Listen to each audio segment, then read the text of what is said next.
My name is Stacy Price, and this is a video on planning and initiating movement. Planning and initiating movement all starts in the central nervous system. The central nervous system is the command center of the body. Initiating involves taking a plan and sending it down out of the central nervous system. This requires patterns of electrical signals within motor neurons. When the plan reaches the muscles, effective movement is finally carried out. This is where all planning such as data gathering, retrieving memories, organizing, decision-making, evaluating and judging, and predicting an outcome occur.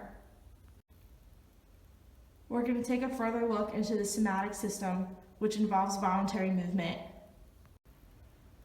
When planning and initiating movements, the somatic system comes into play. The first thing that happens when planning or initiating movement is a will to move. Any voluntary movement starts with a will to move. A will to move begins within the limbic system. Planning movement involves the cortex, basal ganglia, and cerebellum within the brain. These parts of the brain retrieve information such as memory, previous emotions, and sensory information. When planning a movement, this information then goes within the motor cortex, which further plans and refines any information gathered. The motor cortex further plans and refines the planning of the movement. We then move on to initiating movement. Any initiations are sent down the spinal cord. Upper motor neurons are located within the brain. They reach down the spinal cord to the lower motor neurons within the peripheral nervous system, which is where we start to begin the actual execution of a movement. So when we think about performing any kind of a movement, such as taking a stroke, rowing on the water, getting up out of bed, anything that you move during the day, it all starts with the motor command in your higher brain centers.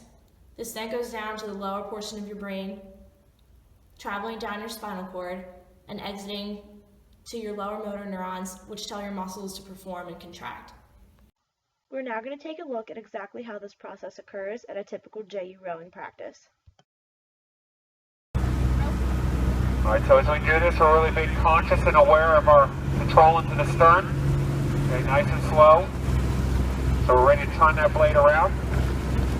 Okay, Stacy Price. Okay, nice posture at the finish. I want a little bit more stretch over the knees there. A little more stretch. There you go, reaching out. And then blade right to the water. Good, Stacy, that was good.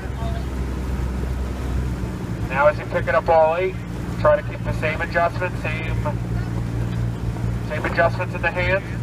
Okay, nice and light hand. Do not let this boat rock around and dip down the starboard side. So starboard's raise them, port's lower them. As you can see from this footage, the rowers have to interpret and perform what their coach is saying through planning and initiating these voluntary movements.